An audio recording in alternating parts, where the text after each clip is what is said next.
Нарушување од спектарот на аутизам. Што е тоа аутизам? На почеток да видиме како се манифестира аутизмот. Секое дете или лице кое се наоѓа во спектарот на аутизам се соочува со тешкотии во социјална интеракција и комуникација, тешкотии во флексибилното размислување и однесување, рестриктивно, репетитивно однесување, интереси или активности и сензорни нарушувања.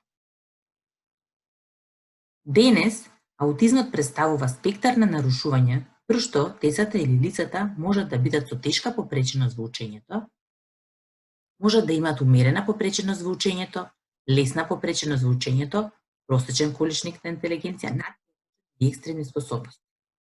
Бројот на деца со екстремни способности или саванти е многу мал, додека пак најголем број се деца или лица со тешка попреченост во учењето. Тешкотиите во комуникацијата можат да се појават како состојба кога детето воопшто не зборува или пак има одреден фонд на зборови, но не сака да зборува.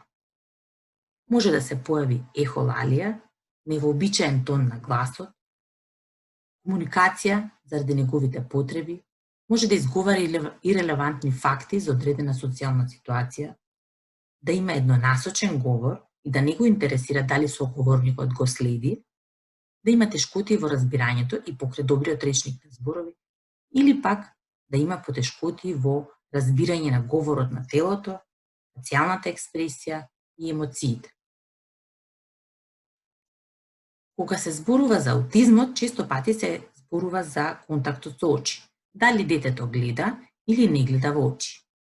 Очите ни кажуваат што луѓето сакаат, мислат и чувствуваат. Често, лицата со аутизам се слепи за ваквата важност на очите и поради тоа не гледаат во очи. Некои лица, дури во литературата, зборуваат дека гледањето во очите на другите луѓе е страшно, бидејќи тие не го гледаат она што ние го гледаме.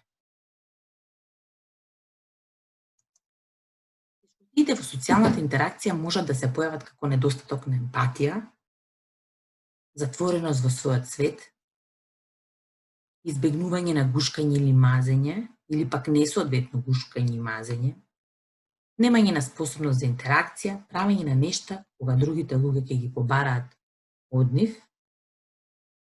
понатаму преферираат да бидат сами, имаат проблеми во споделување, зборуваат како возрастна личност, сакаат да се главни во секоја игра, имаат проблеми во разбирањето на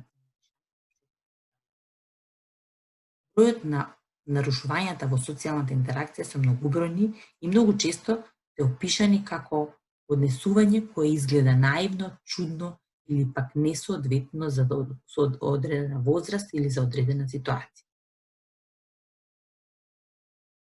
Тешкотиите во флексибилното однесување и размислување се опишуваат како отпор кон промени, кој што често се забележува, посебно кај малите деца, имаат цврсти и ригидни рутини, имаат посебни интереси или обсесивни интереси, имагинативни потешкоти и недостаток на символичка игра или игране преправање.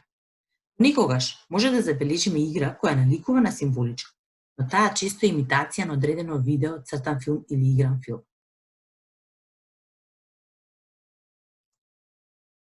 Кај децата со аутизам често се појавуваат ритуали и обсесии. Потребно да истражиме дали тие се извор на среќа и начин на справување со секојдневието, или пак тие го ограничуваат учеството во други активности и предизвикуваат вознемиреност и анксиозност. Ритуалите можат да се појават како сензорни активности и како начин на справување со стрес. При тоа, ние најчесто гледаме улување на телото, треперење со рацете или пак репетитивно однесување. Обсесиите пак, тие овозможуваат структура, ред и предвидливост. Многу често помагаат во организација на животот. Посебните интереси може да бидат начини на кои што ќе можеме да започнеме конверзација со детето, при што тоа ќе биде самоуверено и ќе се чувствува многу среќно во таквата ситуација кога зборуваме за нешто кое е негова обсесија. Тие можат да вклучуваат возни редови, компјутерски игри, историски факти, наука, ТВ програми и така натаму. Многу често децата или лицата со аутизам се поврзуваат со објекти и уживаат да собираат објекти на одредена тема. Тоа можат да бидат мали ситни фигури, модели на автомобили или пак необични предмети, како што се шишиња за млеко, блузи, пенкала, чевли, камчиња, капачиња од чишиње и така натаму.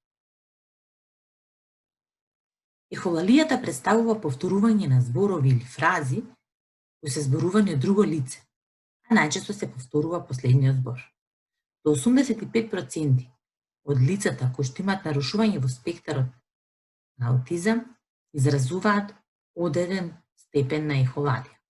Може да вклучи имитирање на нешто што го слушнале од некого, што го кажал некој, ред од книга, текст од песна или пак дел од некој шоу, телевизиско шоу или филм. Повторувањето на зборови е без способност тие да се употребат во одреден контекст. Доколку прашаме, сакаш кафе или чај? Лицето ќе одговори чај. Доколку прашаме, сакаш чај или кафе? Лицето ќе одговори кафе. При тоа нема точно да откриеме што всушност сака лицето. Кога станува збор за аутизмот, движењето многу често може да се карактеризира со моторни и сензорни потешкоти и недоследности, како што се промени во брзината и јасноста на сетилната перцепција, што понатаму влијае врз неверојатната способност на телото да се задржи во некоја си положба или пак да се ослободи од некоја необична положба. Може да доцни брзината и точноста на движењата, доколку говорно се побара да се извршат одредени движења. Понекогаш може да има непредвидливи промени на мускулниот тонус, несакани вокализации, вербални и физички тикови, ирелевантни, нефункционални движења и кататонија. Кататонијата всушност се појавува приближно кај 10% во возрастните лица со аутизам.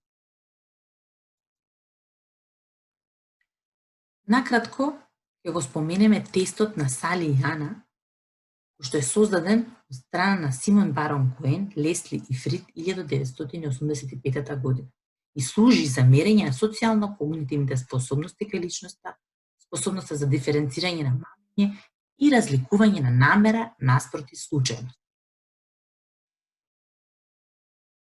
Тестот се презентира на децата и на лицата преку слики или пак преку драматизација со кукли и изгледа вака. Ова е Сали. Ова е Ана. Сали има кошница. Ана има кутија. Сали има топка. Сали ја стави топката во својата кошница.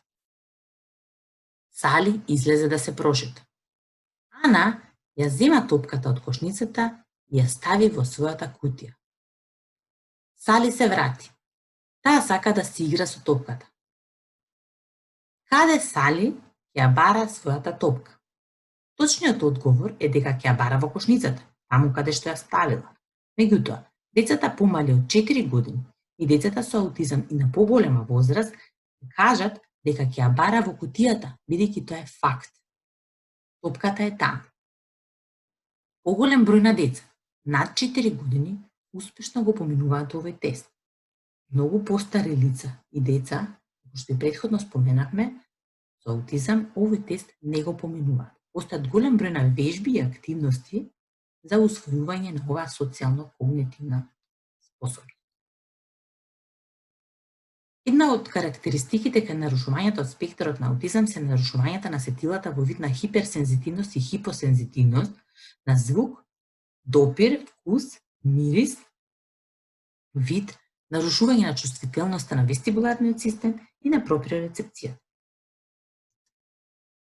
Кога сакаме да им помогнеме на децата и на лицата со аутизам, секогаш во предвид треба да ги земаме нивните јаки страни. Нивната најака страна е визуелното процесирање. Понатаму, добро се фокусираат на повторувачки активности, секогаш се искрени и никогаш не мамат, способни се да се фокусираат, да го задржат вниманието и мотивацијата во рутински активности и настани и можат да имаат високо ниво на самомотивација, доколку работат на постигнување на посекуваната цел. Од оваа презентација треба да запомниме дека сите деца или лица со аутизам имаат нарушување во комуникацијата, социјалната интеракција, флексибилното однесување и размислување и нарушување во сетилата. Но, можат да напредуваат само доколку се насочиме кон нивната визуелна способност, тие се визуелни ученици, нивната искреност, нивната способност за следење на рутини и соодветната мотивација. Доколку соодветно се мотивираат, можат да постигнат врвни резултати. Благодариме на вниманието. Доколку имате прашања или пак коментар, пишете ни на имейл kontakt@sinasvetulka.mk. Доколку пак сакате да проследите и други видеа, тогаш посетете нашата веб страна sinasvetulka.mk или пак следете на Facebook.